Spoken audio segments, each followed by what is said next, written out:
So I'm excited to be able to share today a lot of things. And I really want to focus on the answers that you've been looking for when you're struggling with chronic health. That's what I see every single day in my practice are people who've been to multiple practitioners, multiple doctors. Often we're sixth or seventh on the list because people think, what could my tooth health, my teeth health, my mouth health have to do with what I'm struggling with? And that's what I'm going to share with you today. My goal is to make it very simple, to make it actionable, so you know what to do when you go home and you're at home and you're thinking every single day, what can I do to improve my health? But also, what should I go and find out more about? And that's what I'm going to share today. So I'd like to start, first of all, by talking a little bit about how I got to where I'm at. I do want to introduce this concept of, living well. And this is really my platform now, is helping people live well in many ways. But let me tell you how I got there. I am a general dentist, and I was raised in a dental family. My father is a dentist. He's still practicing in his 70s, and he's literally had 2 sick days in his entire career. So that's how I thought it went, that you practice dentistry, you love what you do, you just keep doing it for forever. But that's not how it went for me. I, about 10 years in, started to get very, very sick. And like most of you may be listening to this, health concerns are something you think, well, let's find some answers for. So I started going to doctors. I started getting tests. I started getting MRIs and scopes and all of the things that you do. And I ran into a whole lot of no answers, no explanation. Some of my concerns were my gut health. So I had really a lot of gut issues, and I had them starting clear back in my teen years. I just thought this was something that I was going to have to suffer with. So I was going through a lot of changes with my diet, with supplementation, all the things that I know all of you have done as well. Started working on all of that, and it changed some, it helped some, but it didn't help a lot. So that was the first thing that really was a wake-up call. The second was my memory. I've always had a really good memory. I can always remember whatever I read. It usually just sticks. And it got to the point where I couldn't remember a patient's name from one room to the next. And so I knew something drastic had changed.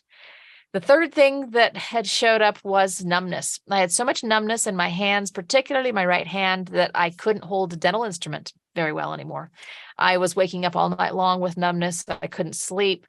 I couldn't blow dry my hair. I couldn't brush my teeth. I couldn't do anything where I would raise my arms. And so, of course, everyone always says, oh, that's carpal tunnel. Oh, that's what's called thoracic outlet syndrome, something up here in the neck. So I did all the scans. I went to all the orthopedists. I went to all the doctors. And they all said, no, this really doesn't explain everything that you have going on. So I couldn't really practice. My hands were numb. I couldn't remember anything. And I had my practice for sale.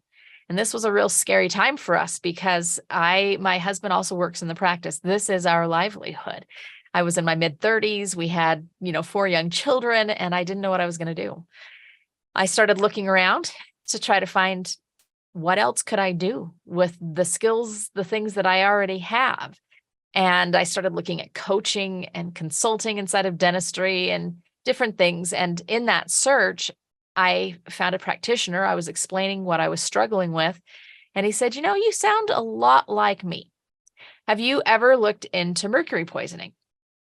And I just kind of laughed. I said, well, no, I don't have any, silver fillings.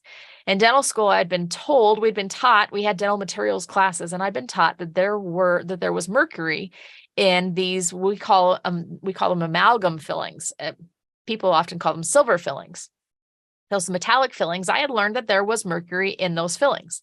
But in school, pretty much the whole dental school talk about mercury is, yes, there's mercury in those fillings. However, once it amalgamates or combines with the other metals, it becomes stable. It's stable. It's inert. It's not a problem for you. It's not a problem for the patient you put it in. You don't have to worry about it at all.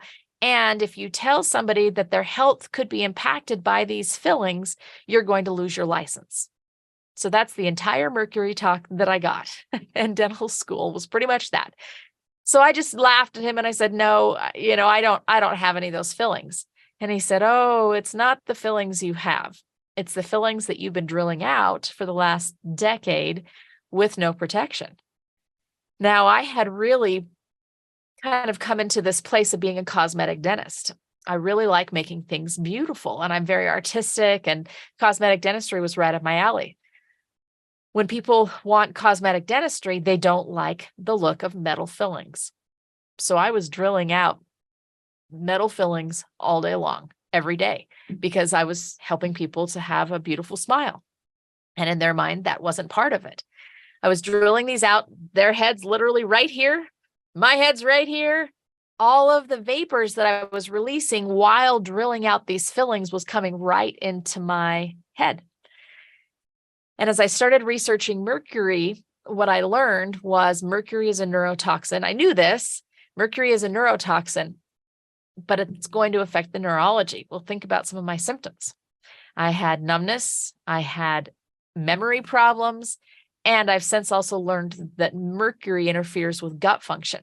So all of the symptoms all of a sudden made sense. I got tested, and that's what it was. Mercury toxicity off the charts.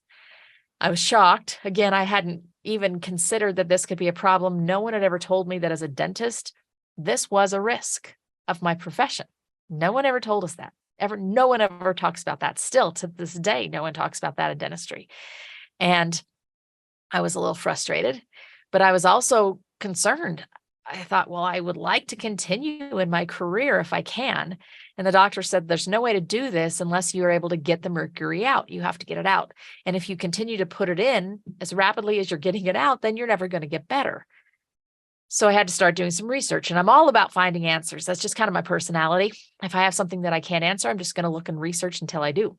And I started researching, and I found an organization in dentistry that I had never heard of, didn't even know they existed, that actually had an entire protocol for how to remove mercury fillings safely for both the patient and the practitioner. So I enrolled in the course, I learned how to do it, I bought the equipment, and I started doing that kind of removal in my practice. What does it look like? Well, there's a lot of barriers, meaning we cover the patient, we cover the face, we cover the body. We use something over the nose. We use a great big vacuum at the base of the chin, just to try to get all those vapors dealt with before they get into the patient or the person that's working on the patient. So I started doing all of these protocols, and it was very obvious to my patients that I was doing something different. This is not the norm. So they would start asking questions. Well, what are you doing? And why are you doing this? And so I would share my story. And they were always glad that I was doing it, because if it was going to be beneficial for me, it was going to be beneficial for them. Obviously, all of those mercury vapors and mercury chunks and everything else that we were releasing during that appointment, they were going into them as much as they were me. I was just getting the toxic load because I was getting everybody's fillings, not just one person's fillings, but it was very beneficial for the patient as well, obviously. So they started sharing what we were doing with their doctors, and their doctors started reaching out saying, hey, we've been looking for someone who does this kind of removal. Interesting. Tell us more about it.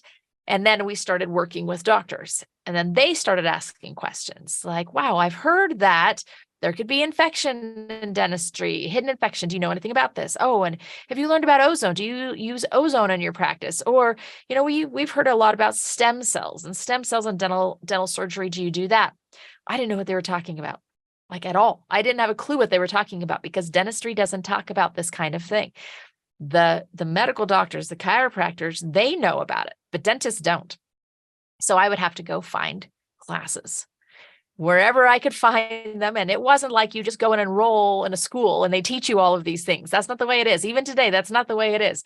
You have to go search out these methodologies and modalities, and you have to go to classes that no one has heard of before, and find equipment that's not really very systematized yet for dentistry, incorporate it into your practice, create systems that no one's created before. It was really an uphill challenge, but it was something that I was passionate about. So we started incorporating these things that doctors were talking about.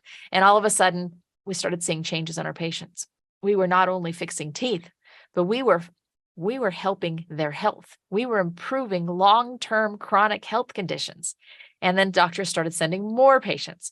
The patients, they couldn't get better. And they said, I think that there's something in the mouth that's holding them back from really complete healing. So the practice started evolving and changing, not because I intentionally did it, but because there was a need. And as the need surfaced, we worked to fill it and to find answers for people. And that's really where my practice has gone. Now, the great thing about this is at home, I very much live this way. This picture is me in my garden. I have a homestead. We do all farm to table eating, organic growing. We raise the large majority of our food. I am pioneering an enormous gardening project, market gardening project with a local school to help bring this into the education system.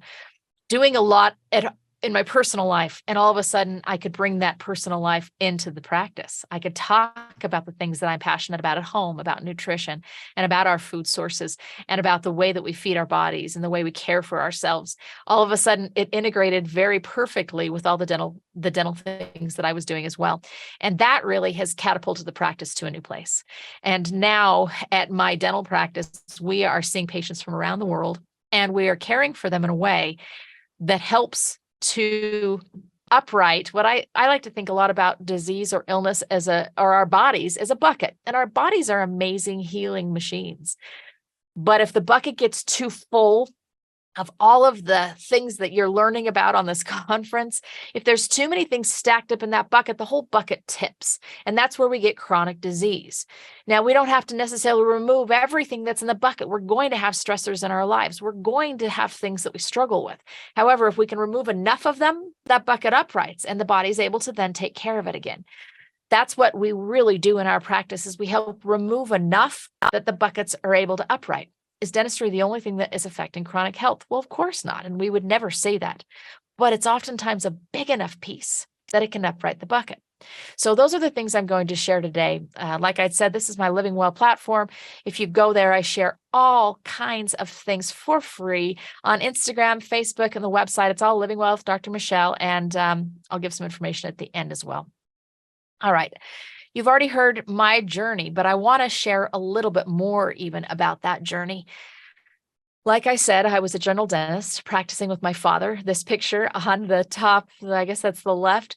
The top left is my father and I the day that I received, it's called a fellowship in the Academy of General Dentistry, and he got his mastership in the Academy of General Dentistry the same day. It was a very cool experience for the two of us to do together. What that meant is that both of us are very committed to continuing education. Both of those require hundreds of hours of education beyond what we've learned in dental school. Well, I was very educated. My father's very educated in dentistry itself. Now, the top right picture is myself at a graduation ceremony. So this graduation ceremony was for a series of courses that I have taken. The series of courses is a 9-course series. So that means I spent 9 3-day weekends taking these courses. Each of these courses is $6,000 a piece. So you can start to do your math on just the cost of the courses alone. And then the time away from practice, the time away from family, the cost of travel, all of those things. So this is at least $100,000 investment in my own education. Now, I was at the last day of these 9 classes. So anyone at the class on the last day of the 9th was very invested in their education and in their career, right? These are the dentists that are in it to be the best. I was sitting at the table at lunch with all of these other doctors who are as invested as I am in this education endeavor.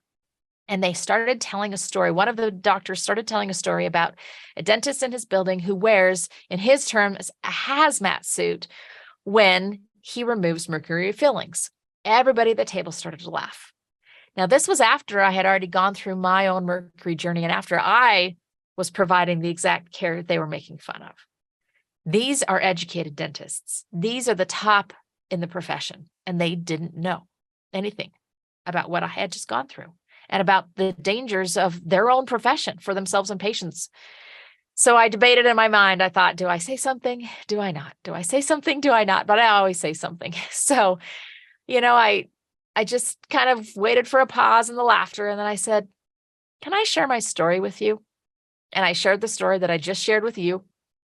They were all very embarrassed. And I said, no, that's not the reason that I shared the story.